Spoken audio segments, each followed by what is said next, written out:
Okay, welcome everybody. Thanks for joining Audit and Governance Committee meeting, Thursday, 21st of March. We're live webcasting today. Can I please remind members to use their microphones, turn them off when not speaking, and put your mobile phones on silent or something. Good. Right, and now to the agenda. So we've really only got one main item on the agenda. Move that way, because I'm not on the screen. Fine.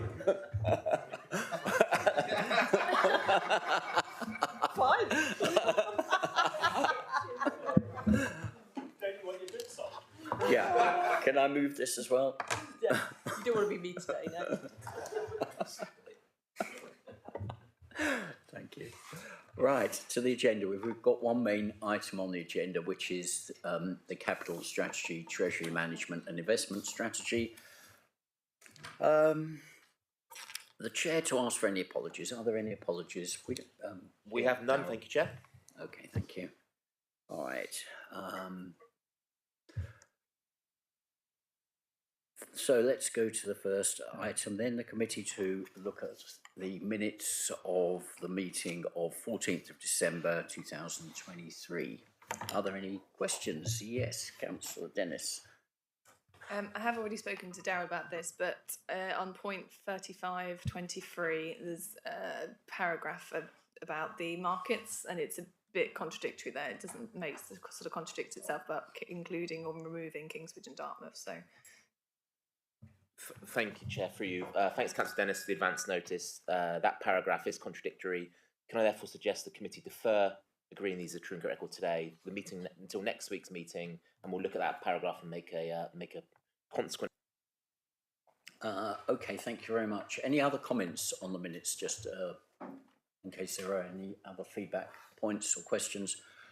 Okay, good. All right, so let's go to the main topic then of the agenda, which is the capital strategy, treasury management strategy and investment strategy 2024-25. So I just make some introductory comments. I mean, I think as I'd like to pass over to the finance team in a moment, but my understanding is that these are sort of statutory reports that need to be issued and need to be approved by the full council, which is why and prior to approval by the full council, they need to be approved by us in audit and governance. So that's why we've got a separate meeting today. So thanks everybody for adding this at fairly short notice to your calendar.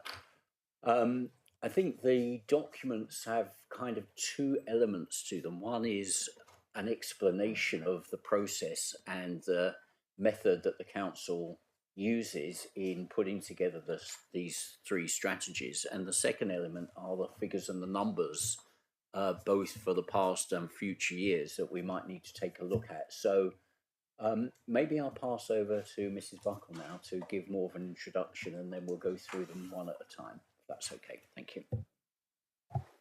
Thank you very much, Chairman. So yes, as the Chairman has said, these are statutory strategies which are required to be approved by the Council prior to the 1st of April. So we are fast approaching the year end of 31st of March. So these strategies are for the next financial year, 2024-25. In Appendix A, it sets out the capital strategy. So this is mainly around the Council's capital programme, so capital projects. And you can see they're on page 15 of the report in 2.2. That's the estimate of the Council's capital expenditure over the next 3 financial years. And that will be from projects. Members will be aware that at the February Council, projects were approved for next year's capital programme, and there will be some capital projects that aren't fully spent in this financial year 23-24, and that's what we call capital programme slippage. So that will those budgets will continue into 24-25. Across the page on page 16, we've just pulled out some of those key capital projects that we have within our capital programme. So, for example, we've got housing projects, we've got projects for climate and biodiversity, The Plymouth and South Devon Freeport is within those capital estimates. And it also sets out the council's regeneration and investment strategy. And to date, we have 2 investment properties within the district. In terms of our overall borrowing limit, as at the end of January, the council's current level of external borrowing was 13.8 million. And these reports set out what's called an authorised borrowing limit. So that's a limit above which in the next financial year we could not legally go above. Creates a bow wave which slips over and slips over and slips over. Is there sort of a rough percentage slippage each year, or let's say, is there a rough percentage which we actually succeed in spending, and is there an element of a continued bow wave of projects that just continue from year to year, slipping across? Yeah, I wouldn't say there's a particular percentage. Sorry, I wouldn't say there's a particular percentage as such, because it does change year to year, and it depends what capital projects we've got in the capital programme. In terms of that, we did do a review of the council's capital programme. So in September, we brought a report to the executive and members that went through every capital project we had in the capital programme and did a thorough review of those. So at that point, members decided to take some capital projects out, which, as you say, have been in the capital programme for a long time, and members were happy to say we're not going to continue with those capital projects. There were other capital projects, so that did free up an element of capital resources, and what that's enabled the council to do is to then look at its council plan for the next financial year and use some of those capital resources for investment going forward. So yes, I couldn't put a percentage on that because it does vary year on year, but we do thoroughly go through the capital programme on an annual basis and as you say, challenge those capital projects as to whether it's something the council wants to continue to do.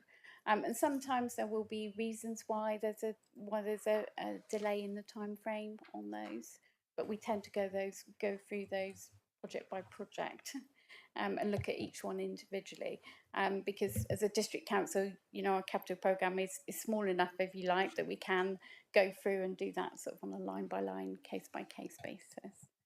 Thank you, very thorough answer. Thank you, Chairman. Sorry, we have a question from Councillor Brazil.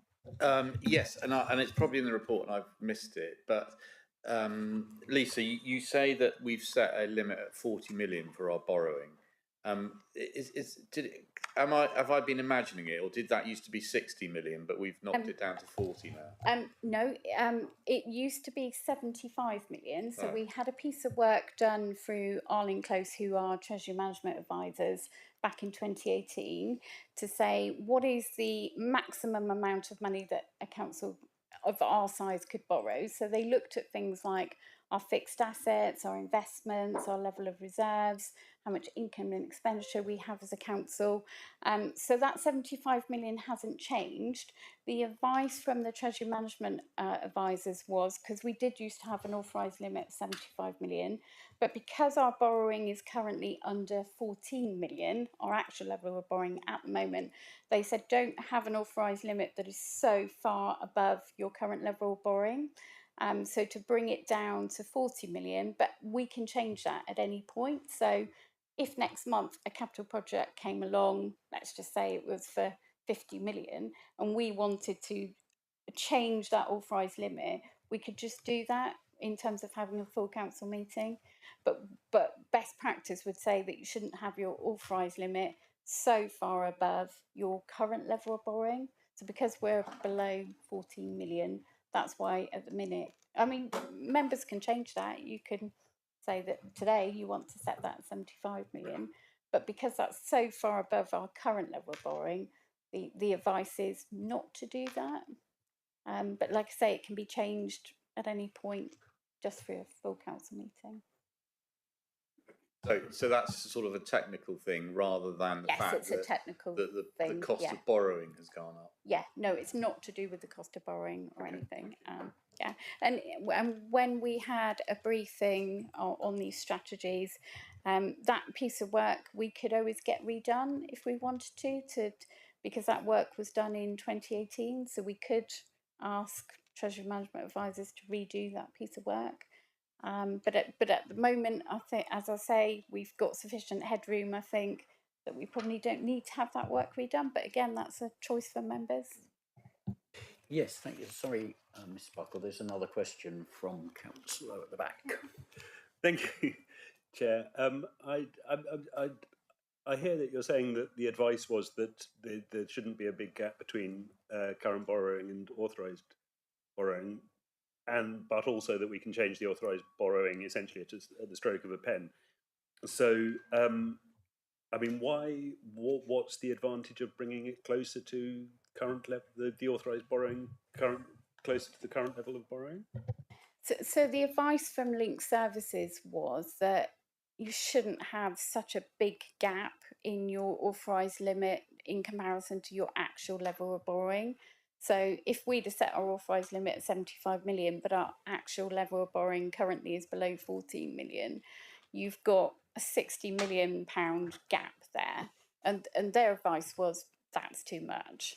If our current level of borrowing was, say, 50 million, they would have been more comfortable, I think, with us setting the authorised limit at 75 million. But it is only advice from the Treasury.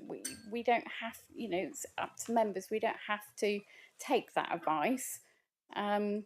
We have put it in the strategy because their advice is, bring that down to a limit. It doesn't mean to say that the finance team can go out and borrow that amount of money. We can't. We would have to come back to members and get approval to increase any borrowing. So it's not like Treasury Officer, it's not like finance team members can go out and borrow that money without coming back to members. We can't. Sorry, that would have to be a full council decision. If I may, Chair, I understand that was their advice. I mean, they could have advised that, oh no, you should have more headroom. I'm just trying to, what I haven't heard is why they advised bring it down rather than leave it up. What motivated their advice? I think they were purely saying because your borrowing at the moment is at a low level, to have such a high authorised limit looks odd in the strategy. That was their advice. Yeah, I mean, maybe suggest an idea, which is that they want a council to have an opportunity to think and consider before it borrows another 50 million, say. And so by lowering the limit, it's just a prompt to see if that extra borrowing is prudent and appropriate. Otherwise, there's no cap, I mean, obviously one would want to do that anyway, but it's just another opportunity to sort of have a consideration of whether that's a prudent thing to do. I imagine that is part of it, is it? Yeah, yes, that's right, Chairman. And we do reference the 75 million in these strategies, and say that was the advice from the Treasury Management Advisors that we could go up to 75 million, and that is still the case. They're just purely saying, as part of these strategies, their advice was to just bring down the operational limit and the authorised limit to a level that's sensible, looking at our current level of debt. But as I say, it's only advice. If members want to feel more comfortable setting the authorised limit at 75 million, that I wouldn't have any issue with that at all. Okay, thank you. Back to you, Mem. Thank you, Chairman. So yeah, in terms of the capital strategy, we've talked about the borrowing limit, we've talked about governance. In 2.15 of the table there on page 18, again, we show our capital expenditure, and we also show how capital projects are going to be financed.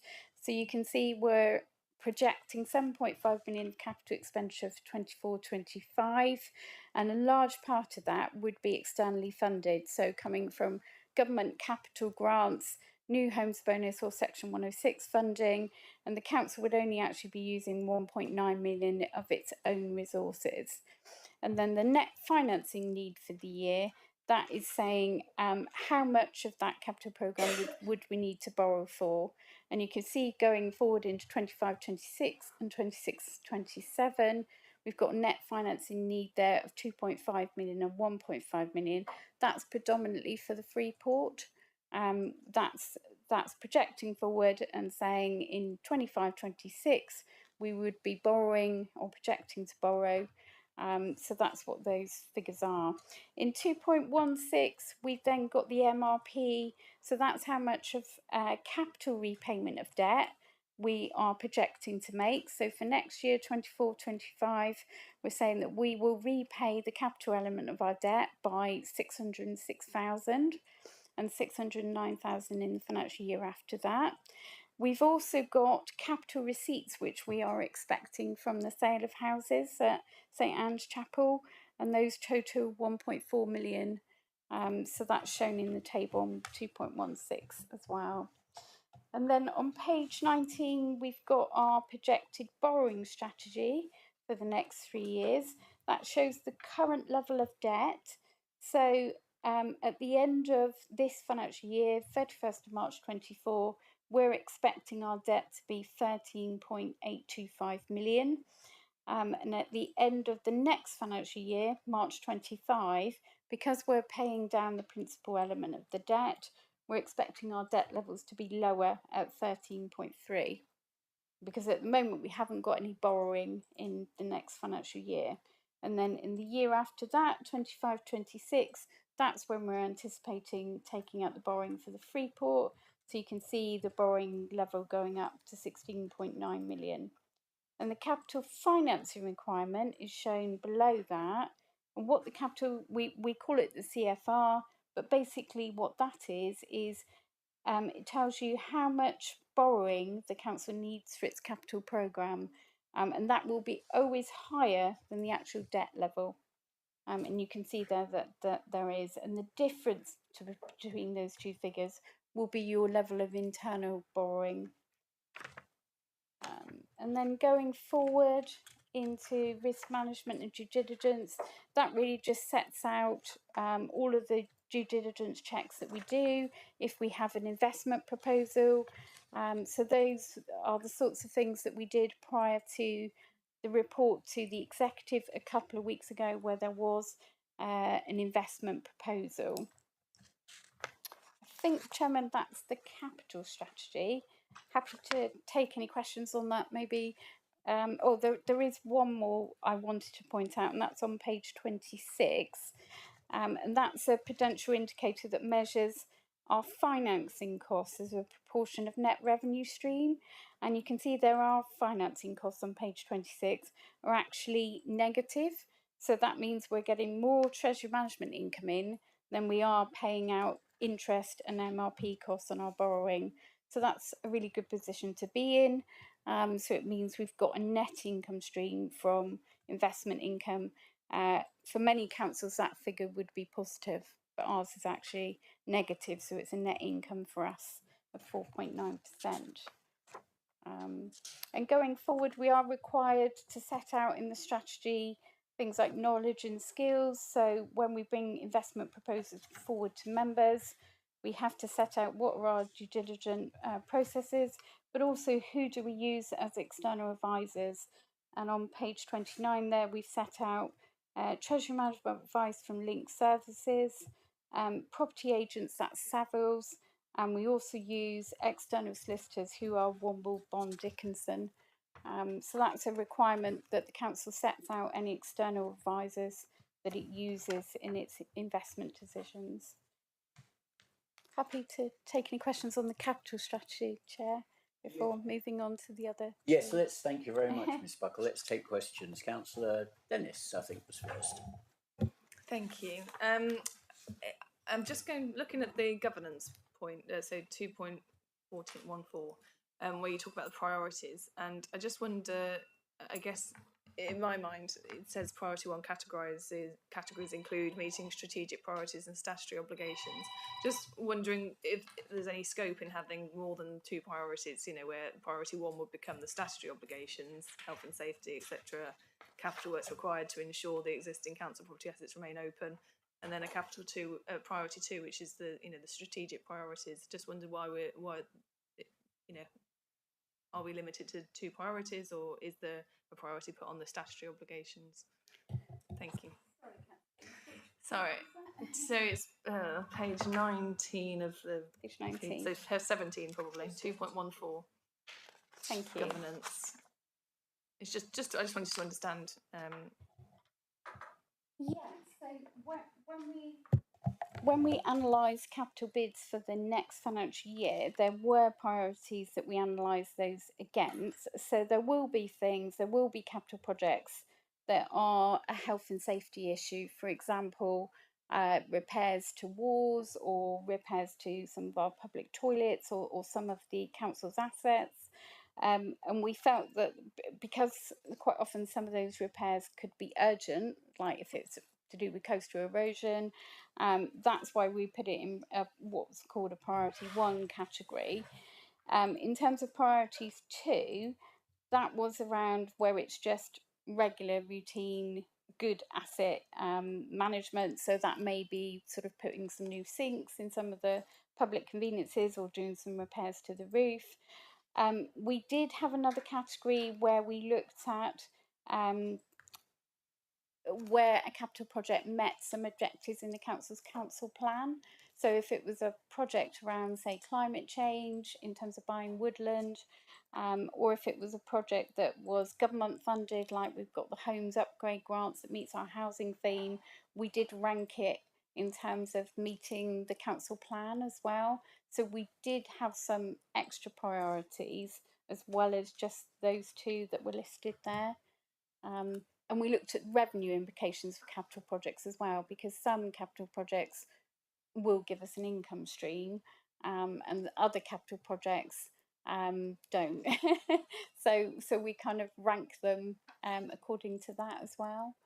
Don't know if that's helpful. Yes, I guess the examples you gave are brilliant there, because I guess in my mind, repairing a coastal wall should always become before any sort of nice to haves that we've included in the council plan. But so I was confused because it says meeting strategic priorities and the statutory obligations. So you're saying that the council plan stuff would be in the priority 3 effectively, and the strategic priorities relates to more statutory things. We certainly rank them. I mean, we were fortunate in all of the capital projects that we wanted to do that we didn't have to prioritise them in terms of we didn't have enough money to do all of them. If we'd have been in that position whereby we'd have had to say to members, well, you can do this project or that project, we haven't got the money to do both. Because of the amount of capital grant funding from government we've been able to get in, we were able to say to members, actually, all of the things that have come out of the council plan, we've got the money to fund. So we weren't in that position of having to rank one above the other. But if we had, I think that would have been a member choice about, yes, do we do some urgent coastal works against something which has been deemed to be a priority in the council plan.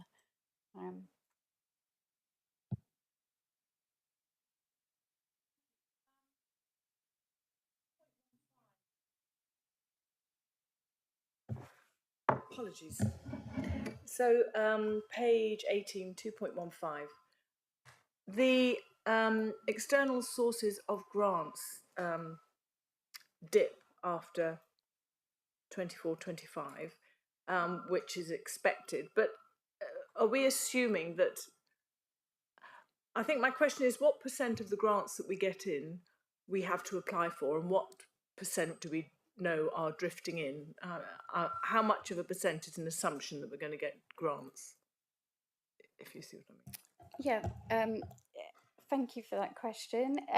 In terms of the grants, they do tend to be announced sort of at quite short notice. So if I think of things like the LAF funding, the Local Authority Housing Fund, whereby we've been able to buy some houses with that money, that very much was, I think we had maybe a month, maybe 2 months notice of that government initiative being announced, and we've been able to buy properties with the Local Authority Housing Fund tranche 1, tranche 2. There is going to be a tranche 3 as well, that we would be looking to come back to members with a business case about how we can buy some more houses through LAF 3. But because we don't know, we haven't got certainty of those government grants up front. That's why in sort of years 2 and 3 we're less certain about the capital grants that are available. In terms of what we've been able to make use of this next year, we've got 990,000 in the capital programme for the homes upgrade grant, and that's where we are hoping to retrofit 55 properties, make them much more energy efficient. These are private sector properties. But again, we don't get like a 3-year allocation of the homes upgrade grant. It would be really helpful if we did. And I think our lobbying is very much to members, to government, is around it would be really helpful, not only from the capital point of view, but from the revenue budget, if we could have a 3-year allocation of our funding rather than just 1 year at a time, which is what we've had at the moment. And again, some of that funding, government funding, has come from the Freeport. Again, that was a one-off 25 million government funding for the Freeport that was shared between the 3 authorities. So yes, I'm sure when we get into 25, 26 and 26, 27, there will be other government grants that have been made available, but I think the government do tend to give just 1 year allocations of these grants up front. Thank you. Thank you. Councillor Ray. Thank you. Just picking up on that point, I mean, it seems to me that we're in a situation a bit of government by press release, where they say, oh, we've released 150 million to local councils, and the local councils in question are scrabbling around trying to put bids together to get it, and then they don't actually spend it because people don't get there in time, and then they can re-announce it under another press release. What worries me in that process, quite apart from the rubbish nature of the governance that it implies, is to what extent that impacts, to what degree do we sort of reverse engineer our bids and let the grants that we're bidding for be determined by what's made available. You know, if they did let's say a green hydrogen, we're putting 700 million into green hydrogen, councils are invited to bid for it. Would we put all of a sudden extra effort into, and this is just an example, I'm not talking, but you know, so to what extent does the tail wag the dog when it comes to we tend to apply for everything. So, for example, the Local Authority Housing Fund, not all councils applied for that. And so councils took a different view. Our view was, well, actually, that's government funding for housing. We've got a housing crisis. So, you know, we looked at our capital programme, we looked at our Section 106s to make sure that we could put a bid in for us to be able to get government funding, because it was a significant amount of government funding available for that. We also use Grant Finder. So Grant Finder is a piece of software that enables officers to track where funding has been announced by different government departments. So we very much get notification of income streams or grant streams available. And like I say, we tend to apply for pretty much everything that's available. And I think we benefit from that, because sometimes if we can show, like the Local Authority Housing Fund, that we've spent our allocation, and actually if there's more government funding available, we'd be able to make a business case around that. Quite often we get more funding, so that's certainly been the case with Better Care funding. We've been really good at spending disabled facilities grants and private sector renewal grants such that we get a higher allocation for the next financial year. So sometimes these are, if you can be seen as spending the government grant, then you're more likely to get a higher allocation the next year than somebody that's applied for it and hasn't spent it. Yeah, thanks. I think that's a very encouraging answer, actually, and you know, is shown in these figures that we're actually getting external or government grants for a high proportion, certainly at the current time, a high proportion of our capital spend, which is exactly, I think, how we'd want it to be, isn't it? So Yeah, please carry on. That seems a very good model. Thank you. Councillor Brazil. Yeah, just following on from that, I mean, one of the places where we probably haven't been as successful as we should have been is investing in our high streets. So a lot of councils have generated, well, have got a load of money from government. I mean, whether they spent it or not is a different argument. But that's one of the things that we want to be ready, so that our towns, supporting the high streets, we will have projects and plans up our sleeves. So as soon as they say, and we've given 100 million to support the high street, we can go bang straight in there with a bid rather than try and build something up. So you know, we can't. We're doing a great job, but we can be even better. And I think that's where you know, that's one of the things that, particularly with our economic development, that we're looking at within our towns and within the towns and the high streets. Sorry, if I may, Chair, just Yes, just briefly to. I mean, I take that absolutely on board, and it's great. I mean, my concern is that, you know, not being able to put anything past the current government is that if they said suddenly there's grants available for camel farming, you know, we would scrabble to put together a bid for camel farming to get the extra money, but so it would be put together in a hurry. We would end up with kind of not enough money to build a bad camel farm, and I think that's the sort of tail wagging the dog thing. I mean, you know, not all of these. If we're rushing to put together bids for things, then, you know, it's rather than kind of having a wish list of projects ready to go, like Councillor Brazil's High Street one, which is very important, and so that when and if they announce funding for that, that's great. It's just if we're doing it backwards, then I think it worries me. Are you suggesting the council needs to look out for an expert in camel farming? And if so, please tell us afterwards if you've got any suggestions.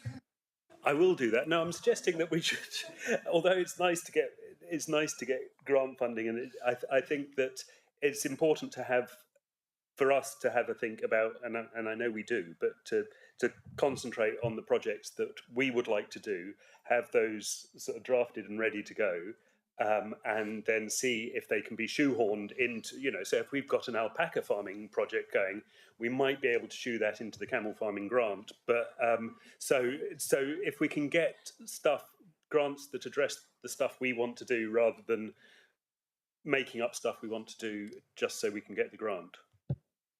Okay, I get it. I think. Has anyone got an answer on that question? Have you ever been asked this question before? No, I haven't. I was just going to say, in terms of another grant that we've been successful in getting, and that's around our swimming pools.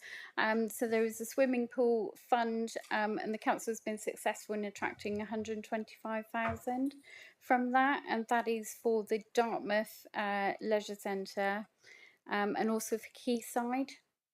And that is around, one is for variable speed pumps and the other one is for photovoltaic panels. So that's just another example really of getting extra grant funding in, and that's a bid our leisure officers put in for that. Okay, thank you. Councillor Brazil, I wasn't sure. Do you want to come in again or on that point? No. No, I mean, just to say that, you know, I think I'd take on board exactly what Simon says, and he's absolutely right. I mean, obviously we can't cover every eventuality, you know, alpacas and camels aside. But I think it is important that actually, as members, that now and again you may be listening to the radio or something, and you hear an announcement that they've done this. You know, we're supporting this or whatever. I think it's, you know, don't just think, oh, well, that's interesting. Actually log it and then have a word with Lisa or a particular officer and say, did you realise there's this grant funding? Because it may have slipped through, and it would just, it's amazing how just a quiet word, you know, in the right ear can lead to lots of money from government or other departments. I mean, you know, the stuff that we're doing about the community woodland, I mean, that we didn't really know anything about that, and then it sort of fell into our lap, and yeah, absolutely, we've pursued it. Councillor Brazil, perhaps if I can, Councillor Dennis, I'll come to you in a moment, because I wanted to ask a question about the policy that we've got on, which is 7.12, on regeneration and investment strategy. So, in light of what we're saying on being ready to invest in our high streets, I wonder if we're actually up to date, because I think that policy was written in 2022. Are we up to date with our policy on helping us identify the kind of investment strategies in the town centres that maybe has come in more recently with a new administration? And I wonder if that's something that we should, or someone should, take a bit of a look at some point. I see Councillor Birch. Yes, thank you. As at the back, my answer. Thank you. Yes, as far as the towns are concerned, you need to remember that the council is undertaking a community economic planning with the 5 towns. We've started in Ivybridge. We're just Ivybridge is well underway. We started in Salcombe. I had a meeting with Totnes this week. So surely that will, what will come out of these economic plans would hopefully deal with the matter of the state of the high street and some economic planning for the way forward. So we certainly need to bear in mind the issue raised by Councillor Brazil. Yeah, thank you very much, Councillor Birch. Councillor Dennis. Sorry, that was basically what I was going to point out. That that I felt these community economic plans obviously are ticking the box in terms of coming up with the plans before you get the funding, if you see what I mean. But just to say that the one in Salcombe, I think what's really good about that is it's incorporating not just Salcombe town but the surrounding villages as well, and just something to bear in mind really, that obviously we are more than the sum of our sort of 5 towns. Okay, thank you. All right, are there any more questions? Maybe we'll just sum up this part. I think what we're being asked to look at in this capital strategy is outlined right at the beginning, which is basically, is a capital strategy affordable, prudent and sustainable? That seems to be the guidance from the government or the regulator on what we're supposed to be looking at. And I think looking at the figures, we're actually in very, very good shape in terms of our capital strategy. In terms of, just a few notes and thoughts from me. In terms of affordability, well, we haven't got any finance costs. Our costs are basically an income stream from our investments. So this, the capital plan is certainly affordable. In terms of it being prudent, our debt is way, way below our assets, and our debt is a small proportion of or reasonably balanced proportion compared to our overall income, and we're lending at a higher the interest rate on our borrowing is lower than the interest rate we're receiving on our investments. So we seem to be prudent. The question I've got really is more on sustainability, which is quite hard to answer, I think. And the only area which is maybe open to debate is the valuation of our property, which seems to be heading in the wrong direction, going down, in other words. So our investment properties maybe aren't as sustainable as we might want them to be. And I don't know, obviously, that's an economic climate issue. But I wonder if you could comment on that and see whether there's some suggestions for the future. Yes, thank you, Chairman. We do get our 2 investment properties valued every year. You're right in that valuation, there was what's called a diminution in value. So the value of those investment properties dropped by 1.7 million. Now, the vast majority of that 1.7 million was because of it was a piece of land that we own in Ivybridge. That piece of land has been there for a number of years. It hasn't changed. The way the market valuation is done is that it takes into account things like base rates. So the fact that base rates significantly increased, that means globally, within this country, borrowing costs increased, and therefore when they value a piece of land, they look at things like that. So that piece of land that we have had is generating a significant income for the council. There is no borrowing on that land at Ivy Bridge. There is a superstore on the land that is paying the council rent, selling that piece of land because it's an income stream for us with no borrowing on it. We are getting those revaluations done again for this financial year, so there will be a valuation at March 24, so we can see has it moved. But I think it is very much a paper-based valuation, and it will be impacted by things like gilt yields, which are impacted by the base rates set by the Bank of England. So I'm not concerned about the drop in that piece of valuation of that piece of land. It's a strategic asset for the council. We're intending to hold it for the long term, and we would only see a loss in that piece of land if we sold it. And I don't think we have any intention of selling it because it's an income stream for us. Okay, thank you very much. All right, good. Okay, Councillor Brazil. Yeah, can I just say, I mean, we're going through this paper, and actually it's quite painless in a sense, and you said there's lots of good news in here. I mean, I think actually what illustrates the importance of it and why it's absolutely crucial that we keep on top of it is that there are councils around the country who this kind of report is an absolute nightmare for them. You know, I talk about the Wokings, the Thurrocks of this country, where they have got into incredible debt and pickles about investing in property. So it's absolutely crucial. It's sort of like that no news is good news, and in a way this is no news. But we need to be absolutely on top of this, and the lesson that they've learned from those particular councils is the lack of transparency.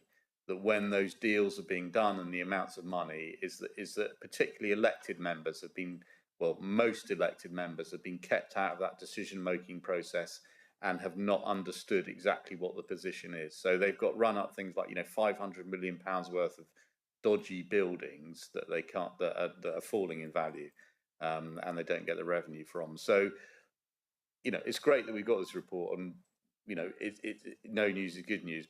But if we lose sight of it and we lose control of these kind of decisions, then then thereby, you know, lies trouble ahead. Yeah, exactly. Thank you very much, Councillor Brazil.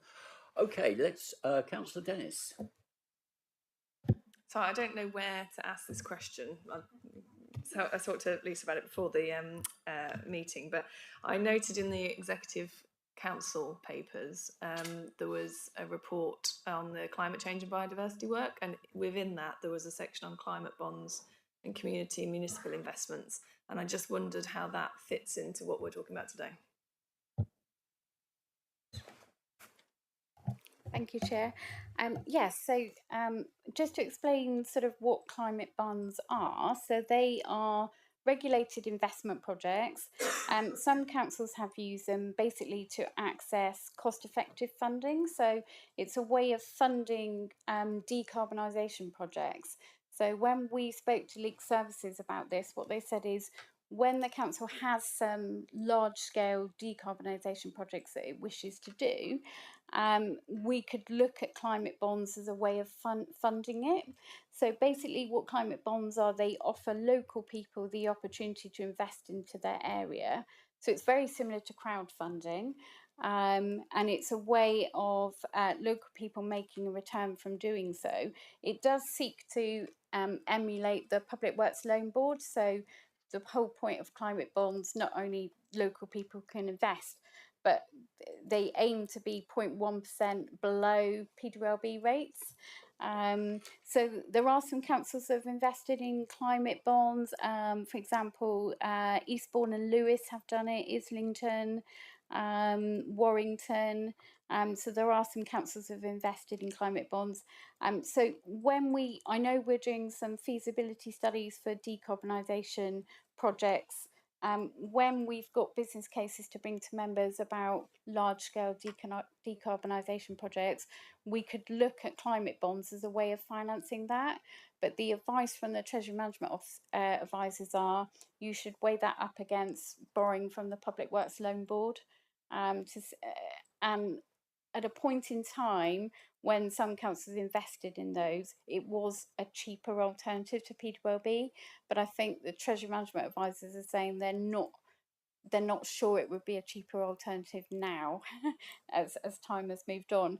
But yes, that's certainly something we could look at when we've got sort of large scale decarbonisation projects that the council wants to do, because those tend to be quite high in value, like 5 million, 10 million. And we wouldn't administer those bonds ourselves, so we would have to build in like an administration cost for somebody to do that crowdfunding for us. Thank you. Okay, thank you. All right, let's move on then, if we can, and have a look at the second topic, which is the Treasury Management. And quite a lot of this is similar, so I wonder if we should just look at where it's got some additional information that we haven't covered already. And I think that's possibly in the towards the end of the liability benchmark area. This is not much point in repeating what we've already heard, if that's okay. Yes, thank you, Chairman. Okay, thank you. So yes, the liability benchmark, that's on page 38. That shows their existing loans that the council has and where we are tracking our CFR, our capital financing requirement, and then you can see the red dotted line there, the liability benchmark. And that was something when we had the Treasury Management training for members, we were looking at that graph. So as Leader and the Chairman have said, we're in a good position in terms of our borrowing at the moment. All of our borrowing is on fixed interest rates, so we're not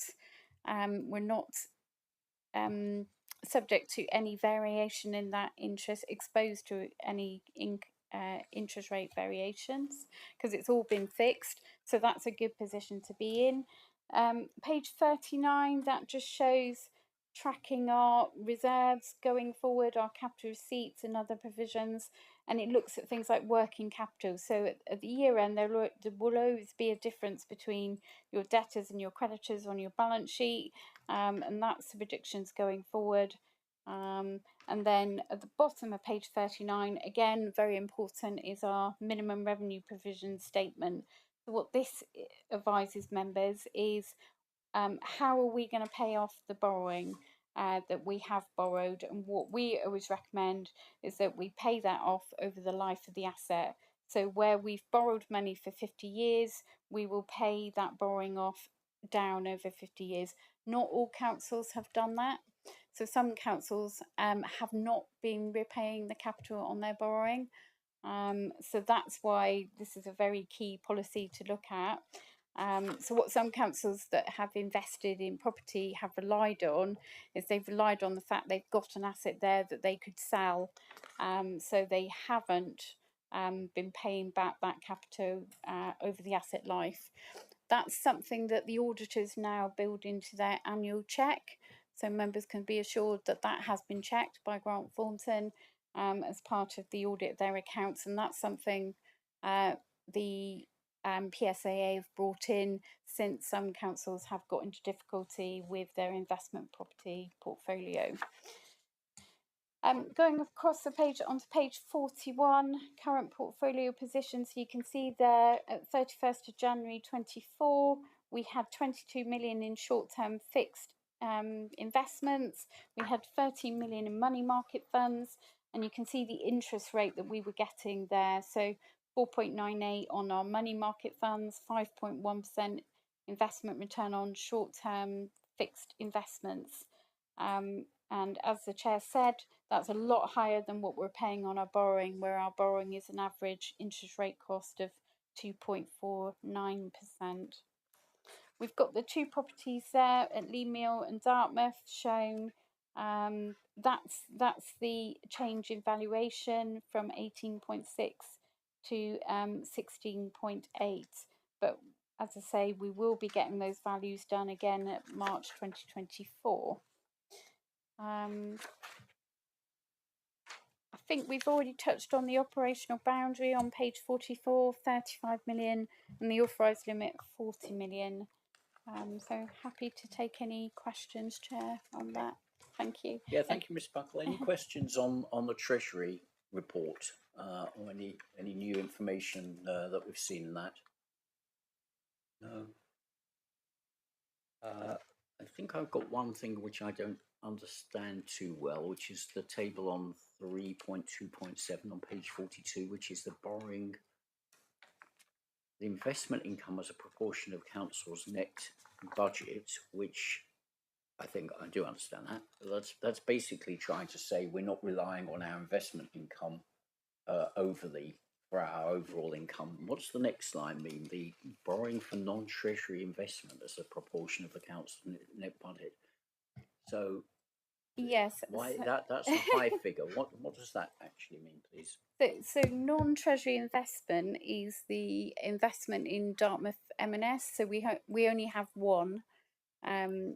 We have two investment properties, but only one has borrowing on it, and that's the investment at Dartmouth M&S. So that is just working out the level of borrowing, which is just under 5 million on that property, as a percentage of the council's net budget, which at the time was around about 9-10 million. So that's what that proportion is.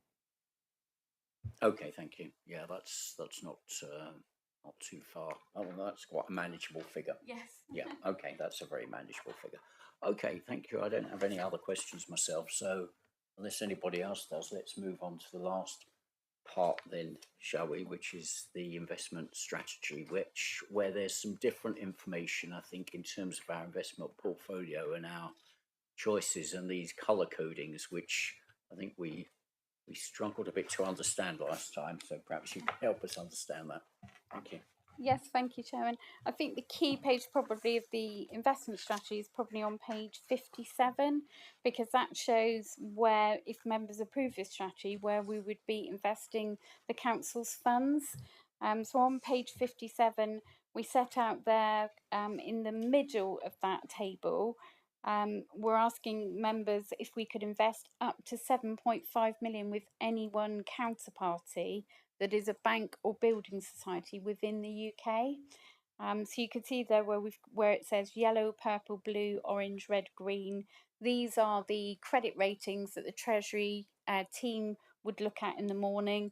So if there was an investment that was rated by Link Services as yellow, we could invest up to 5 years with that counterparty. If there is a counterparty that has a credit rating of red through Link Services credit ratings, we would only invest up to 6 months. And these credit ratings change every day.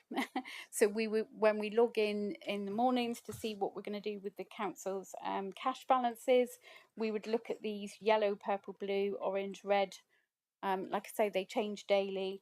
And if there was an investment we wanted to do with a particular counterparty and it had an orange against it, we would only invest up to 1 year. So generally, our investments are kept short term. We've got some that we've done longer term, over 1 year. We don't tend to do 5-year investments. So mainly we're using the purple, blue, orange and red RAG rating, and we do only invest in banks and building societies in the UK. So some councils invest overseas. Our strategy is not to do that, but that's a choice for members. We also invest with money market funds. So that second line, that second row there is saying, you know, can we invest with money market funds up to 7.5 million? And just to explain a little bit about what money market funds, they're sort of highly rated, highly diversified pooled investment vehicles that we use, mainly short-term instruments, so we can get our money back from money market funds very quickly within a couple of days.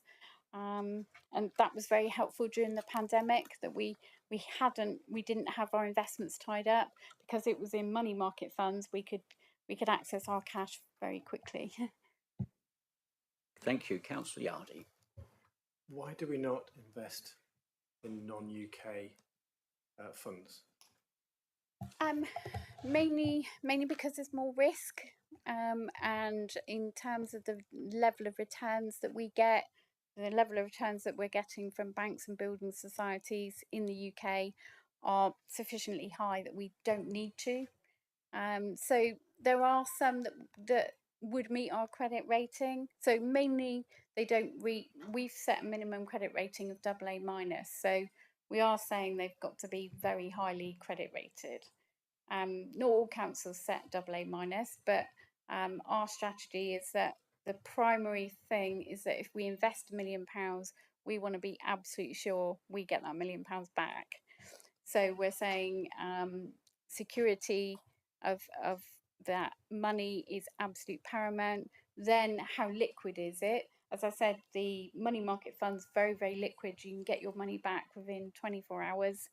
That's not always the case with some other investments. You have to give 3 months notice or 6 months notice.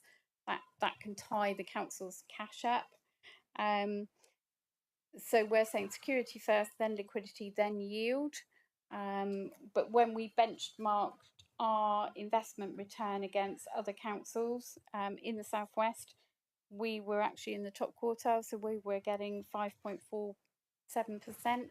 Some of the other councils were getting 5.03. And if you look at that differential of 0.4% and multiply that up by the sort of 30 million that we would have at any one time, you know, that's a difference of 120,000 in one financial year. So yeah, it's a strategy for members. We have tended not to invest overseas because the amount of due diligence that you've got to do for overseas investments is a lot more than if you just invest in banks and building societies in the UK. And that was very much a wish of members that, you know, the money was kept within this country and locally. Yeah, if I could just chip in, I mean, I think that, you know, the sort of priorities of security first and liquidity second and yield third probably makes sense given what we've seen with the failures of some overseas banks, say, historically, and Iceland as an example. I don't mean the frozen food company. Councillor Brazil. Yeah, I mean, Councillor Yardy, you wanted to come back? There are some AAA minus banks, funds, etc., that operate in France and Switzerland and locations which are attractive, but I can see that we haven't run out of, we're not exactly running out of options. No. So I don't think we should be cutting ourselves off from them, because these banks and funds could be producing the medicines or innovations for tomorrow and might not be just happening in the UK. So just keep it open, that's all I would say. Okay, Councillor Brazil. Yeah, no, I mean, it's just following on from that. I mean, we had our fingers, this council had its fingers burnt with the Icelandic banks. And so that's when we chose not to do it abroad. Now, you know, I'm certainly not an expert in investments of this kind of scale. But anyway, that was the view that we took. It's a political view. We can change it. Okay. You know, people feel that it's something that we could do, but I mean, I think. Yeah, no, we did. We had our fingers burnt with Icelandic Bank. Yeah. Lisa wasn't in charge of finances then. We'd like to add, we did get all of that money back, all bar 25,000 of the 1.25 million investment. So yes, but it did take a bit of time to get that money back from Icelandic Bank. Thank you. Okay, we probably don't want to repeat mistakes of past years. Yes. Yeah. Can I just clarify, when you say we only invest with banks, so we'd be happy to invest with Deutsche Bank's British branch? Through the money market funds, yes. So so some of the money market funds are like Deutsche or BlackRock that we invest with. So that will have an overseas element to it. It's just that mainly we invest with banks and building societies like NatWest, Lloyds, Nationwide, sometimes Coventry Building Society. So yeah, they tend to be the UK ones. Santander sometimes, but that's obviously got the Spanish. They have got a head office within the UK. Yeah, that was my point to it. If ever I use, that's why I have to go with camels and alpacas. If ever I use an actual example, so I mean, BNP Paribas, for instance, has a UK registered subsidiary, so we could put money. We could treat that. Can we treat that the same as Lloyd's? Not Lloyd's, because that's a different case. Can we treat that the same as NatWest? Yes, if they meet that money market fund minimum credit rating of AAA, then we can use them. Yeah, and as I say, the credit ratings will change on a daily basis. So when we log in, we look at which money market funds we can use and which are AAA rated. Sorry, I'm talking about the category of unsecured investments with banks and building societies, where those banks have have if they registered offices in this country. We treat them as British organisations. Yeah, we can. Yes. We seem to have a very strong move for internationalism at the moment, which I welcome. Thank you. Okay, I'm interested in the benchmarking. Ms. Buckle, you mentioned the benchmark against the other local authorities, and it's excellent that we're getting a high rate of return despite our focus on security being the top priority. So that's great. Is that in the report? Because I didn't notice that, and perhaps I overlooked it. No, it's not, Chairman. That's a report that we get given by Link Services. I'm sure we could circulate that report to members outside of the meeting. I think given the interest and perhaps the experience that some members have got here in investments, particularly overseas, they might want to just take a look and make sure that they agree we're getting a good return. But Councillor Yarding?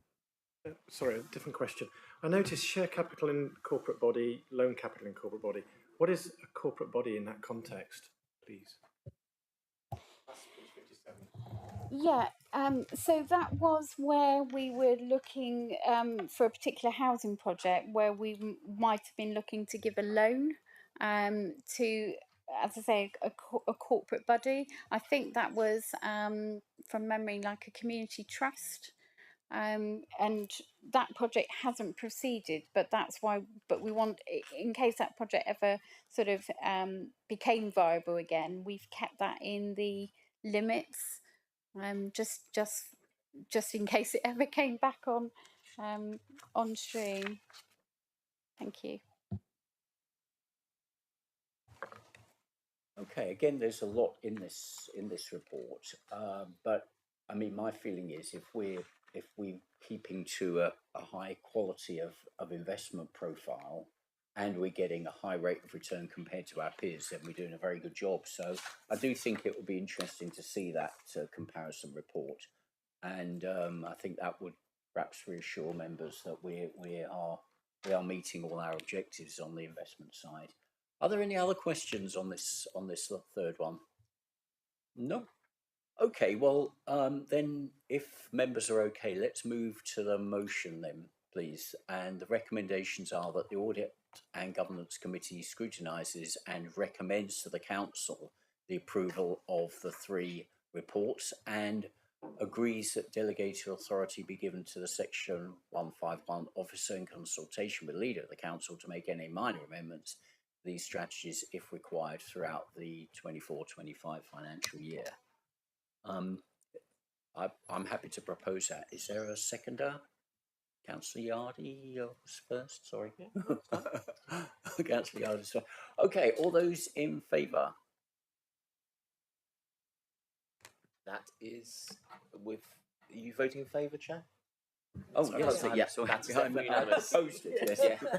That's therefore unanimous. Thank you. Okay, thank you very much, committee. Okay, I must ask that we go back, if I may, because I was remiss and omitted some of the items on the agenda. So I think probably for the person taking the minutes, we should just go back a page if we can on the screen and just make sure that we don't have any, particularly any well, we don't have any urgent business as far as I know. We don't have a division of agenda, but I just should ask whether we've got any declarations of interest, please. Okay, none volunteered. All right, good. Thank you.